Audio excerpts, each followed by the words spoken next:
అందరికీ నమస్కారం. ఇప్పుడు మన వీడియో అయితే మన అవ్వాల కోసం తాతల కోసం మాట్లాడుతున్నాము. అంటే అందరి గురించి కాదు. నిన్న వీడియోలో తెలియజేసినాయి కదా, పింఛని వచ్చేవాళ్ళని అయితే మీ ముందుకు తీసుకొని వద్దాం అనుకుంటున్నానని.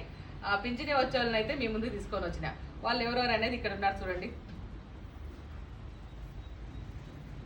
ఈ 8 మంది మనకు పింఛని వచ్చేవాళ్ళు అనమాట.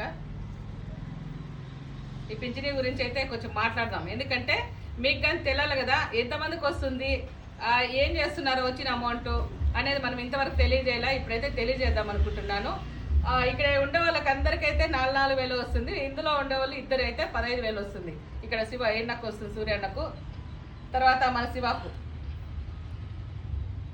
ఇద్దరికే వస్తుంది అనమాట. ఈ 30,000 వస్తుంది కదమ్మా, మీకు మంచిదే కదా అనుకుంటుంటారు.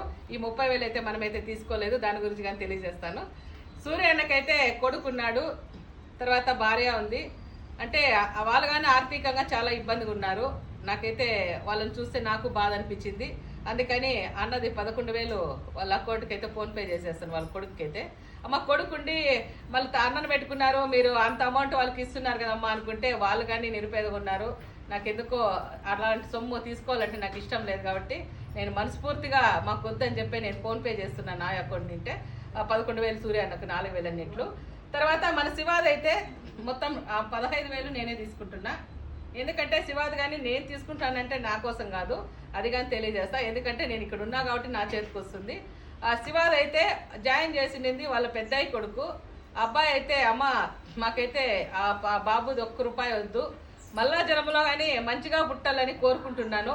ఆ డబ్బులు వీళ్ళకి ఎవరికన్నా ఏదానికన్నా ఉపయోగించేయమ్మా అంటే నేను వద్దప్ప, అట్లా నాకు ఇబ్బంది అవుతుంది అనుకున్నా. ఎందుకు ఇబ్బంది అవుతుందంటే ఈరోజు మనం ఉన్నాము సాగలం, రేపు పొద్దునే శివాకి ఎవరు లేనప్పుడు నేను ఉండొచ్చు లేకపోవచ్చు, శివ ఇబ్బంది పడకూడదని నేను ఆ అమౌంట్ అయితే ఇప్పుడు 3 నెలల అమౌంట్ శివాది ఒక రూమ్ కోసం రెడీ చేసి పెట్టుకున్నాను. నేనైతే వాడుకోలేదు. తర్వాత మనం కొత్త ఆశ్రమం కట్టినప్పుడు కానీ ఆ పిల్లలకి సపరేట్ రూమ్ చేయాలనుకున్నాము. ఎందుకంటే శివ కొంచెం ఇబ్బందిగా ఉంటుంది పాపము, బాత్రూమ్లు కావచ్చు ఏదైనా కావచ్చు.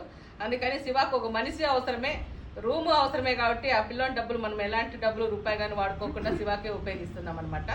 ఇంకా ఇక్కడ ఉండే వాళ్ళ పరిస్థితి అంతా ఏమని ఉంటారు. ఇంతకుముందు మీరు చూసినారు, అవ్వాలకైతే సంవత్సరం వరకు మేము సిటీ లాగేసి కమ్మలు దండలు తెచ్చిచ్చినాము. ఇప్పుడైతే నేను కొంచెం ఇబ్బంది అయ్యి నాకు వంటోళ్ళకి ఇబ్బంది ఉన్నప్పుడు మనస్ఫూర్తిగా అవ్వ తాతలే అమ్మ మేము మంచికి 2,000 వేసి 10,000 వంటానికి ఇస్తామని చెప్పి వీళ్ళే ఇస్తున్నారు.